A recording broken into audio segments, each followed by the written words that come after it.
Now let's talk about cutting. The cutting attachment connects to the torch handle just like the welding and heating nozzles, using a double O-ring seal, and hand tighten only.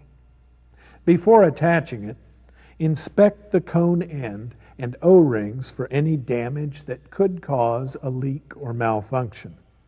Also, pay close attention to the seating surface and threads on the torch head, and look for any evidence of misuse or damage to the torch. The torch should be in good condition to provide safe operation.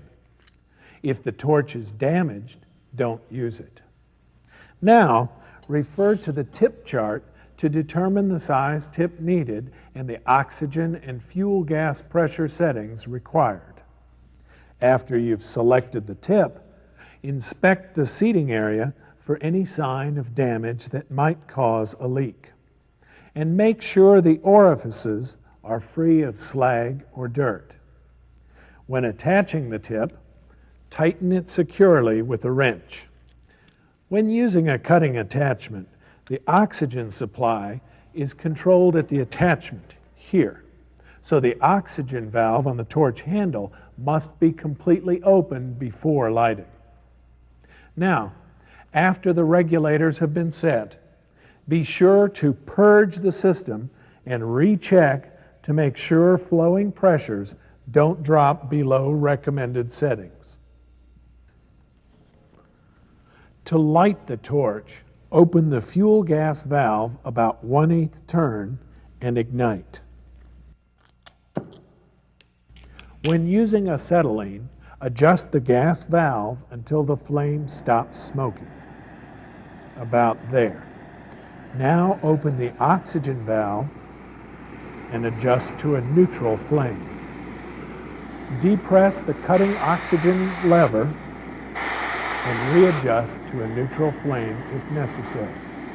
When you're finished with a welding or cutting operation, first close the oxygen valve, then close the fuel gas valve.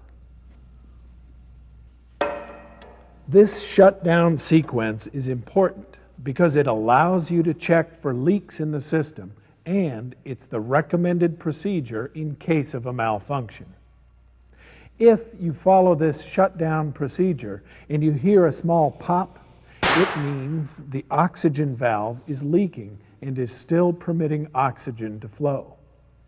If there is a small flame clinging to the tip, it means that the fuel gas valve is leaking.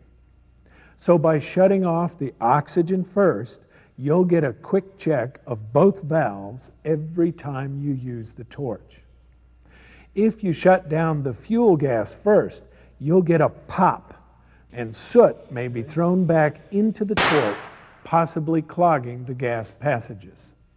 To shut down the whole system, first close both cylinder valves. Then, release the pressure in the system by momentarily opening and closing each torch valve until no pressure is shown on the regulators. Start with the fuel gas. Bleed the system, then close the valve. Next, do the oxygen side of the system. Never open both valves at the same time. That may cause a reverse flow. Now, release the tension on the adjusting screws by turning them counterclockwise until they turn freely. As I mentioned earlier, a frequent cause of flashback is starvation, simply not providing enough fuel to the tip. If the burning rate of the flame exceeds the speed that the gases are coming out the tip, the flame will burn back into the torch to the mixing point as shown here.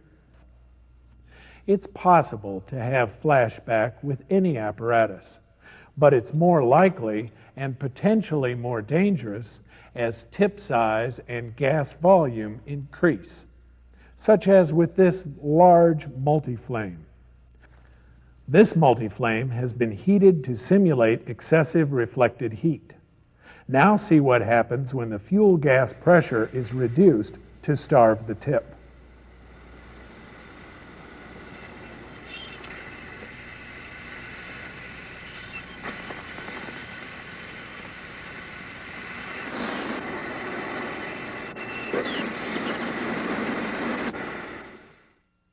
Since the potential for flashback is far greater when using a large multi-flame, take extra precautions to avoid starving the tip. Follow the manufacturer's recommendations for hose size and high capacity equipment, and be sure to have enough cylinder capacity to provide proper gas pressures and volumes for the size nozzle in service.